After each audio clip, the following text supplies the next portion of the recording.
how are you? Hello, young Philip. I'm very well. Put that on. Where? Put it there. There you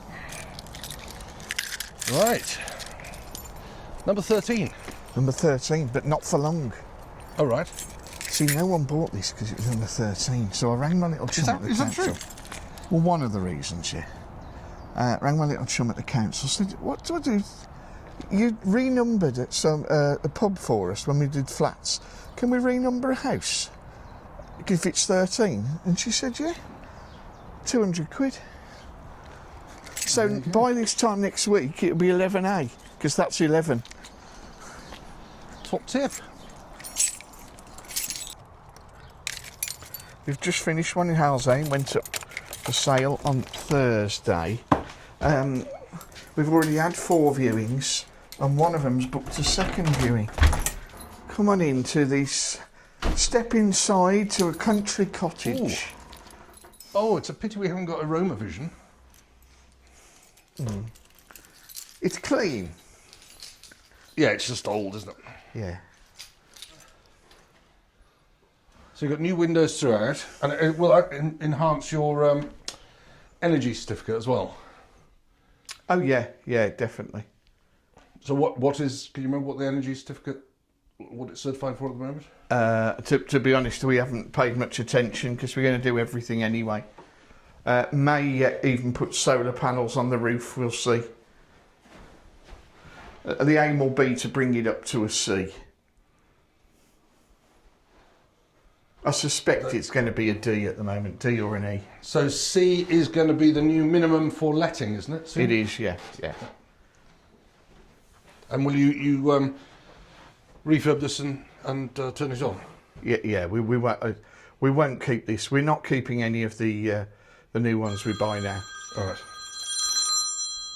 Excuse me one sec. No, this is developments. This is developments. Right. Okay. Is there a reason you've gone through developments rather than property, just for funding and stuff? Everything we buy now goes through the limited company. Right. And we will be selling this at the end, so it just it's just a better way of structuring it, really. All right. Got you. And when did you pick the keys up? Last week. We haven't got round to it yet. We've still got another 3 on the go. 2 we're just finishing. So this is ready for the guys to come in and start next week. Okay, so you'll start next week. And do you run more than one project at a time? Yeah, we run generally 3, between 2 and 3, just so that we can. We've got something to roll on to while we're waiting for plaster to dry, or waiting for materials, or a building inspection, even something like that. There's always a reason, and then we just keep busy doing that. How many guys have you got full time working in the team? There'll be generally 4 here every day, and then so we employ 3 directly, and then we've got some subbies, about 12 subbies that will come in and do various bits where we don't have enough to employ someone full time, like a roofer, plumber, electrician, that type of thing. So on the basis that you've got 3 running at a time, what's your sort of target for running through from on a property like this, which is looks in reasonable nick, got 2 or 3 things that we're doing, plus it needs a rewire and everything else? We could, if we stuck with it, we could probably do it in 3 to 4 weeks. Spreading it out across 3 will take 8 to 10 weeks, but it just maximises the efficiency of labour. So you started doing these nearly 30 years ago, and you built a portfolio. We have, yeah. And are you still holding in the well, you've still got property in the portfolio? Oh yeah. We've still got quite a sizable portfolio spread across 5 different entities, 1 partnership and 4 limited companies. But the majority of what we hold now is commercial. Mm-hmm. It's rare that we'll buy residential, and we just don't see confidence in residential letting, really. So as stuff becomes vacant, we're selling it and then reinvesting, and we are focusing more on commercial.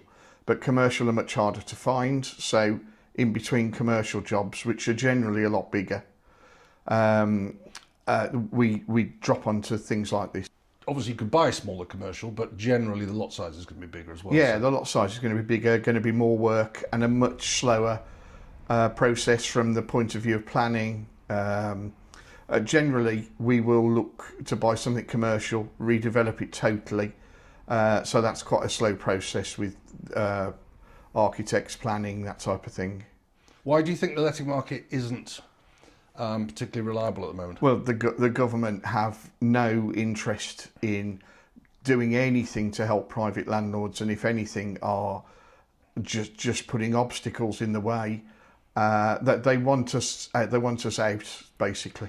They want the big people to come in, like BlackRock, who will provide 1,000, 1,500 houses, and that's the type of landlord they want. And it will be a big mistake. And there are so many landlords now looking to exit. It's going to be quite grim. The changes to claiming interest on your loan payments, the difficulties that are going to come down the line with the renters reform bill. It's just a hassle. So someone summed it up to me really well when he said everything a landlord does wrong is criminal, but everything a tenant does wrong is civil. Yeah. So you end up having your places trashed and there's no recourse. So the commercial is far better. But a commercial, we've done commercial schemes where we've been on them 2 years. So it's a totally different kettle of fish, really. Yeah. Yeah. So if you could churn these through 8 to 10 weeks and get out of them, what sort of return on capital would you hope to get? We will. Our target would be 20% return on capital, but we just need to keep a pipeline going, really. So they work well, and then as a commercial project comes in, we'll be far more profitable. But it pays the bills. So in terms of the work you're going to do on this, then this is, as I say, looks to be in reasonable condition, just a bit tired and old-fashioned. So what work have you got planned for this? We'll totally rewire. The electrics are certainly not up to the standard of anyone wanting to either live in it or rent it.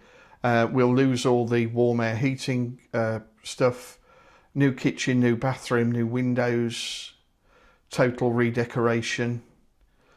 So it will be a massive improvement. So on the 2 Up 2 Down, the Victorian properties, Edwardian properties I've seen you do, you've generally ripped off plasterboard and gone right back to brickwork.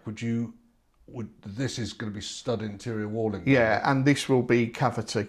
So we know we won't do that. There are no damp issues here, whereas pretty much every Victorian house needs a new damp course. And with a Victorian house, you'd have put a chemical course in? Yeah, put a chemical course in, and then sand and cement a metre high, and just re-skim. So on that basis, you get away with a lot less work here.